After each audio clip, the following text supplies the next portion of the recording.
Welcome to the Gamebreak Now podcast. I'm your host, Cody Ramsey, and I'm here today with a very special guest, Trevor Baskin. Trevor is a 6'9", 200-pound transfer from Colorado Mesa who will be attending the University of Colorado in the fall. Some of Trevor's accolades include being named to the RMAC first team for three consecutive years, and he was also named last year's RMAC Player of the Year. Some of his stats last season include 18 points per game, 8 rebounds, and 4 assists. He will look to replicate the success at the highest level. Once again, I want to thank you for coming on the pod today. Thank you for having me. Excited to be here. Of course. And getting to know you, Trevor, tell me about your basketball journey and who got you started in the sport, and how has your passion grown over the years? Really, ever since I can remember, I've played basketball. There's pictures of me in the YMCA leagues when I was 2 or 3 years old, and my dad always played. My dad played professionally and at the collegiate level as well. But he never really forced me. I was just always really drawn into basketball. I played a bunch of other sports growing up. I loved them all, but I always found myself reverting back to basketball, and it's always been my favorite sport. And yeah, I'm lucky enough to be able to continue to be playing that my childhood fantasy. That's amazing to hear. Were you always a tall kid, or did it just kind of happen? What kind of other sports did you play during your youth? I played, anything and everything, especially at a younger age. I loved football. I stopped playing that before high school. I'm sure my head is thanking me for that. But I played golf and track in high school as just sports to help me stay not necessarily burnt out and allow me to mentally readjust and just play a different sport and use a different part of my brain and get away from the sport of basketball. Even though I love it, sometimes it can you just need a change of scenery. But as a kid, I was always relatively tall for my age. My parents were both really tall. My dad's 6'8", my mom is 6'2", sister's 6 foot. So I knew I was going to be tall. I'd say I was a very late grower when it came to what age I started to grow. I was 5'10" when I was a freshman in high school, and probably 6'1" or 6'2" my sophomore year, and then I grew about 6 or 7 inches in a summer going into my junior year, and then just grew maybe 1 or 2 more inches after that initial surge of a summer. That's amazing to hear. Yeah, many times you hear these stories about, going into junior year, I grew 7, 8 inches, and that seems like it kind of happened in your case as well. What are you Definitely. currently listed as? Are you 6'9", truly? I'm 6'8" without shoes. I could get close to 6'9", but I'm 6'8" without shoes. But I always have shoes on, so I say I'm 6'9" most of the time. There you go. The Kevin Durant measurements. Exactly. Um, so who's your favorite basketball player, either currently or historically, and do you model your game after them? Well, so my two favorite players currently, LeBron James is one of the reasons why I fell in love with the game. I'm sure with most people my age, but I there's not necessarily a lot that I play like. I'm by no means am I built like him. He was probably outweighed me while he was a freshman in high school when it came to his build. Um, but I just love the way he plays. I guess I try to model my basketball IQ after him. He's one of the best minds to ever grace the game, and I try to be always one step ahead when it comes to being on the court and being able to see the pass that most people can, stuff like that, and just being a student of the game, which LeBron always did. So in that aspect, yeah, but not necessarily a lot of the physicality aspects. I like to dunk on kids here and then, but nothing nearly as cool as that. And my other favorite player is Nikola Jokic. Growing up in Denver, um, grew up a huge Nuggets fan, and I've always really loved it. And enjoying the best time to be a Nuggets fan is now, and being able to watch one of the greatest centers of all time in Nikola Jokic is I just love watching him play. Everything he does is so effortless, and he's also a cerebral guy when it comes to being able to be one play ahead, one step ahead of the opposing team. So those are my two favorite players, and there are players that I love. I mean, Paul George, Kevin Durant, all those guys. I mean, I can't help but love them and appreciate their game and their skill. But those are definitely the two that stand out for me. Yeah, those are great players to at least have somewhat of a model after, I would say. They're both hands down some of the smartest players on the court. Um, and that's yeah, no, that's those are great. Um, Now tell me about your basketball journey and how you really got started. Maybe starting high school so we can kind of progress our way up to where we are now.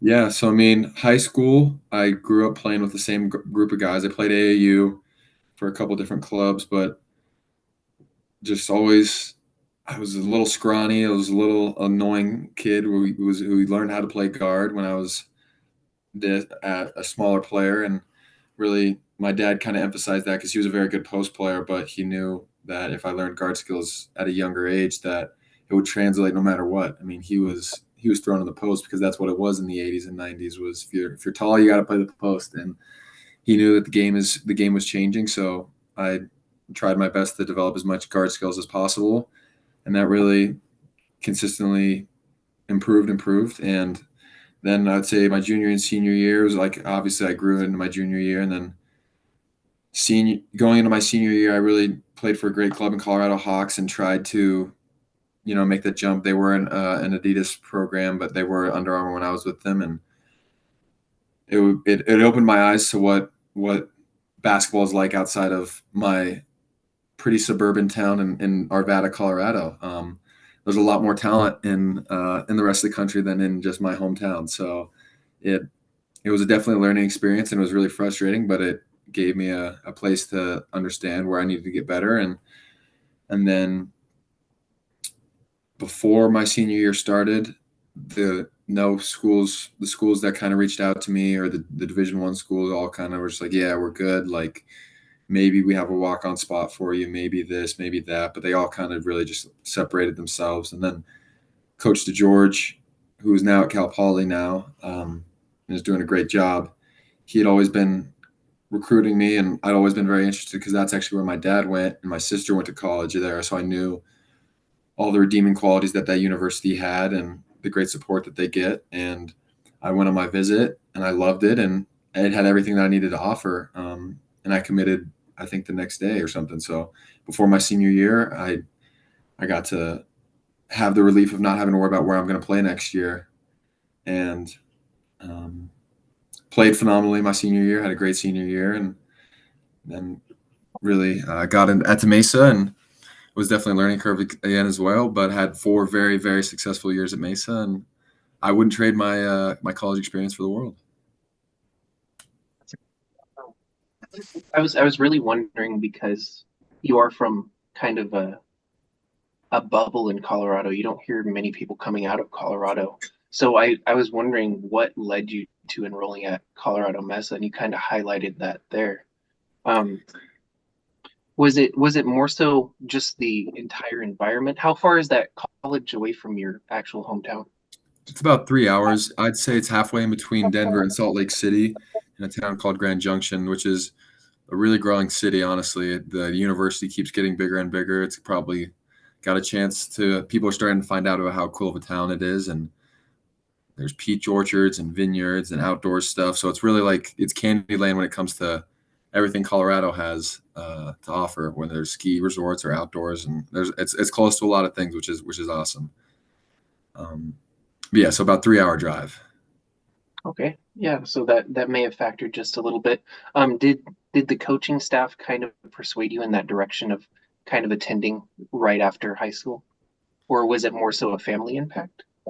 Or a Um, combination of both, maybe? it was definitely. I mean, my parents made sure like they're like we don't want you going here because obviously they loved that school. My dad played there and was the all-time is still the all-time leading scorer there. And my sister went there and loved it, and so they were kind of like, oh, like, but they also understood that it was my decision. But it was clearly the best option, and I was very sound, and the coaches were amazing. So it honestly seemed like a perfect fit. It was a match made in heaven for me, and hopefully, I think that hopefully the coaches think the same thing. I would think they would. You speak so highly on them. I'm sure they reciprocate that. Um, Now at Colorado Mesa, did you learn anything that you can apply to the D1 level? In all aspects. I know that it is a big jump. Um, Now talking about basketball specifically, um, do you feel like they prepared you adequately for taking that next jump?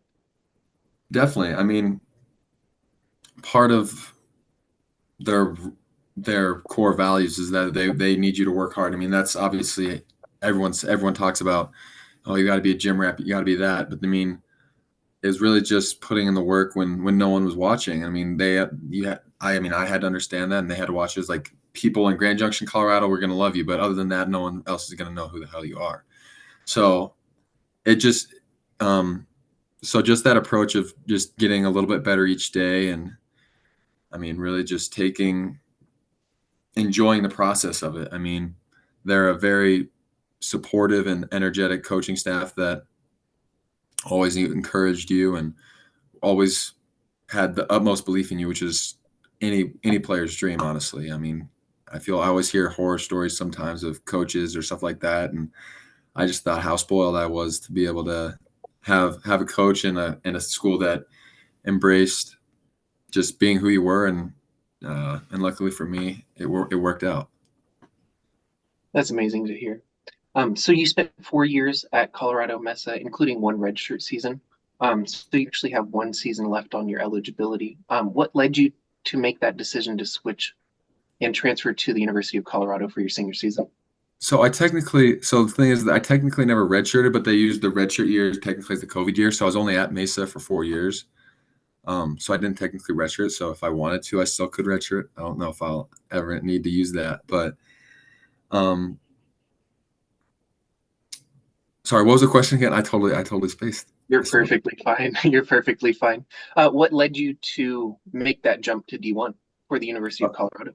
Well, so I had a teammate, Blaze Threet, who's going to be a stud. Was their Weber State's starting point guard last year, and is going to be probably their main guy this year. He was my teammate for 3 years, my roommate, a great friend of mine who I always still talk to. He made that jump the year before my junior year. After my junior year, he had a phenomenal year, and it made the most sense for him. And he has made a great decision and is going to be thriving at Weber, and they're going to do great things. And I'm excited to watch them. But after my junior year, it kind of not necessarily crossed my mind, but it was like I have this extra year of eligibility. I'm going to stay here for 4. Depending on how this year goes, I'll hit the transfer portal. But it wasn't necessarily something I'd planned out, and I'd let my coach know that I was thinking about it potentially for next year, so he wasn't blindsided and he could recruit incoming freshmen or something like that, because we had a heavy group of guys that still had that extra year of eligibility because of COVID. So he just wanted to know whether or not we would be coming back or not. So I let him know that it was definitely a possibility. And then after the season ended, I kind of weighed all my options, and it made the most sense to enter the portal and take that next step. I accomplished so much at Mesa with over 100 and something wins, and I mean, hell, like 15 losses or something. So it's tough to be like walking away, but at the same time, seeing Coach DeGeorge and a lot of my teammates who were with me at Mesa go to Cal Poly and stuff like that, it felt right. I mean, it felt like an end of an era, and knowing the way I played towards the end of the year and my skill set, I knew I was ready for that next jump. Most definitely. Being named RMAC Player of the Year says maybe the level of competition might need a little bit of a boost. So, um, what actually was the driving factor for you actually choosing Colorado? I know that you had a couple different offers and stuff, but what led you to Colorado itself? I mean, it was definitely a little hectic first couple days there, but I was able to weed out the schools that I didn't necessarily want to attend or didn't fit my criteria. And there were a couple of things that I always wanted that were on my bucket list, where I wanted a chance to play.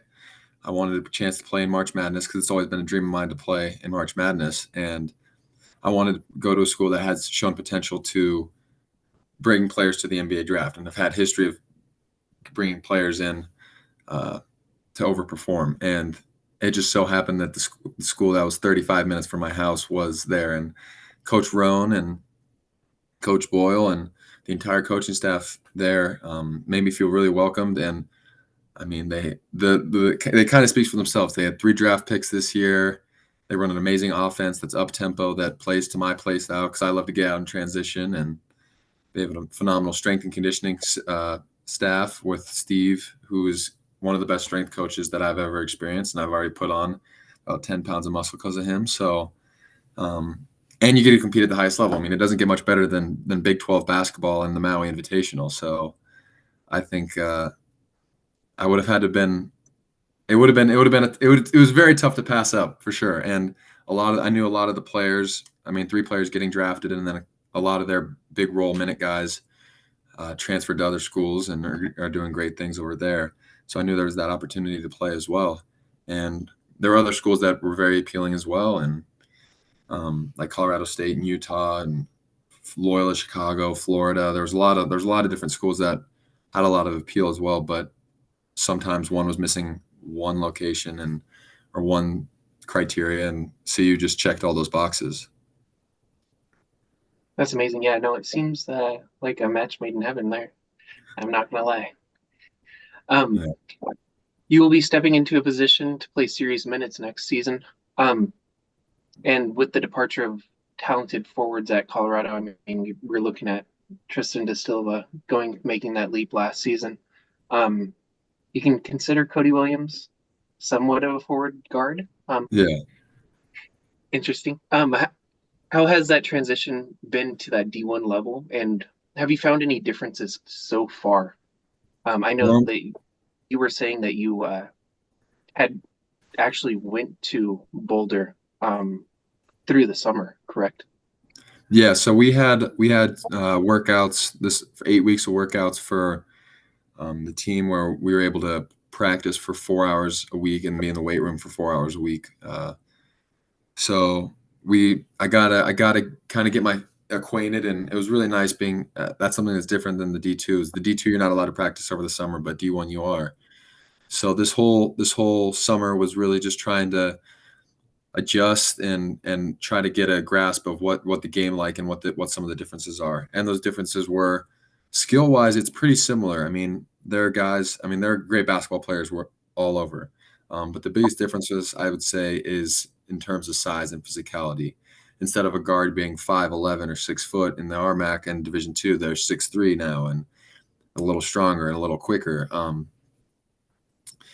And the centers are now not my height, but 7 foot and a little taller than me. But it was definitely a learning curve when it came to that. I mean, just trying to get adjusted to a new system. I was basically a freshman when it came into learning concepts and learning a new offense, and it was exciting. But there was definitely some frustrating moments. And the coaching staff was really amazing this summer. Just taking it day by day, being encouraging, telling me things to improve on, things to work on, and like a little kid, I just wanted to get better at everything as soon as possible, and sometimes it wouldn't go as fast as I wanted to, and that pissed me off a little bit. But I'm staying level headed, staying constant improvement is my thing. So yeah, Yeah, anytime you jump up a division or even, you know, within conference sometimes, there's always going to be that learning curve,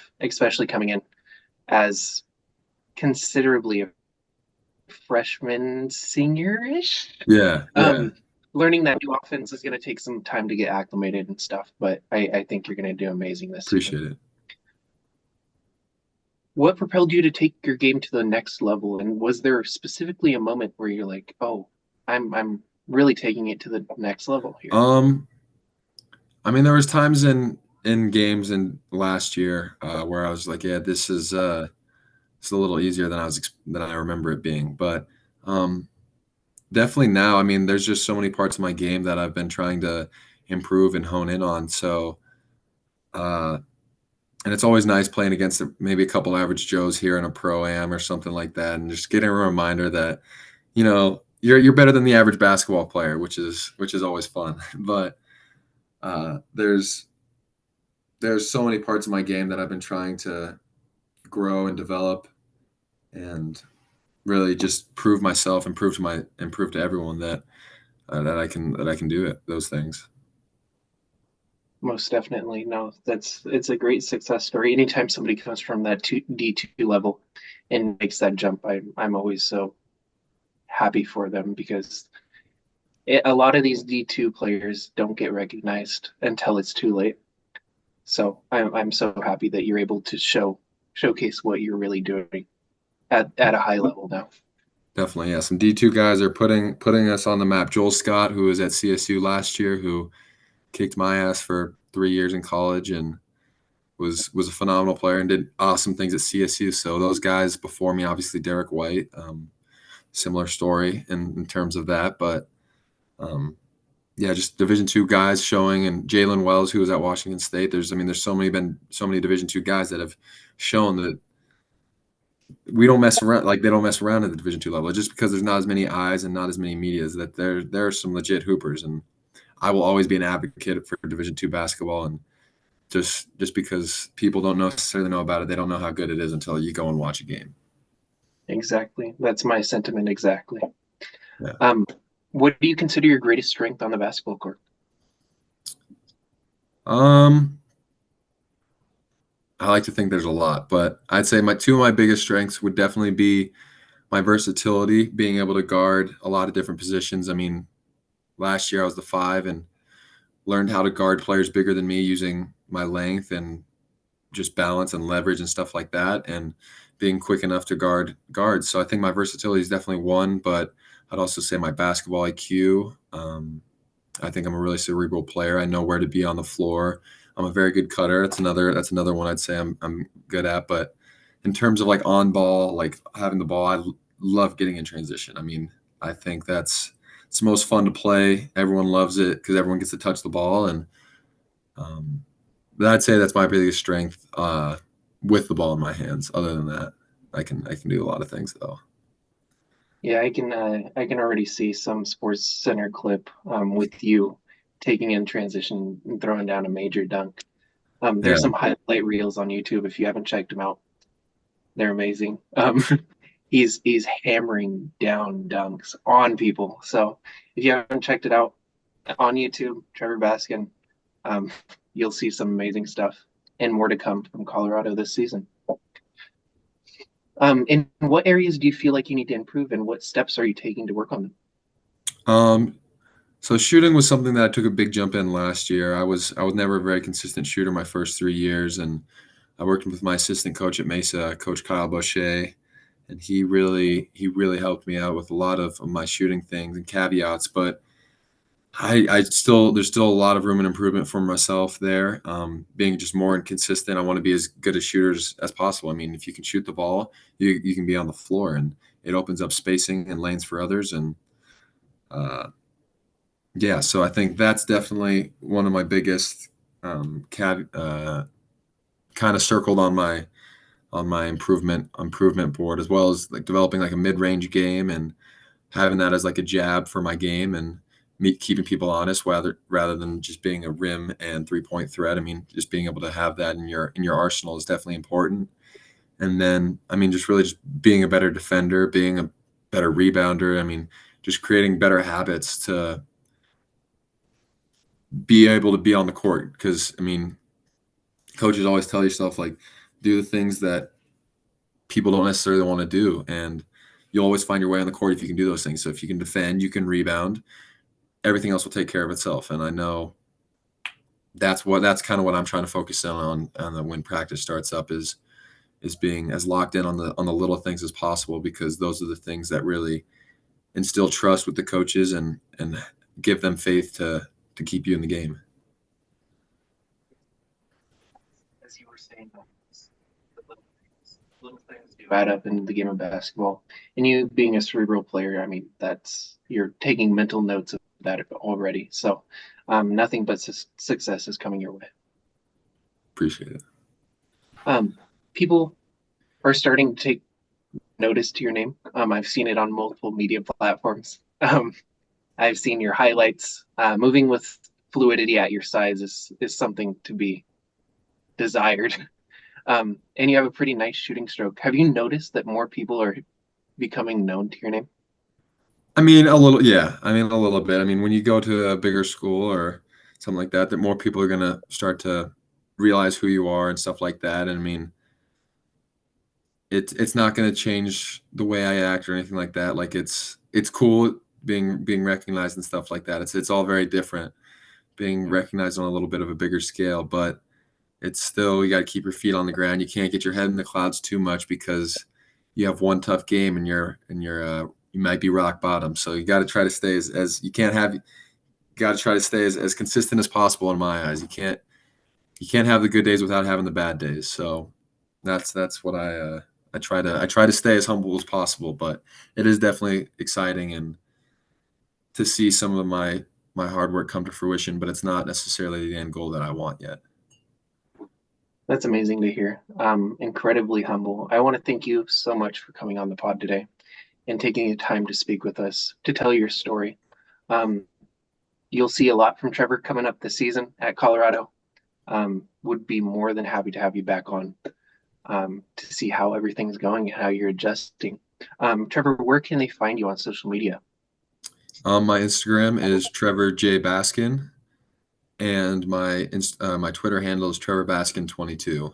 Um, I have a Perfect. Facebook, but that's mostly just for my mom's friends. So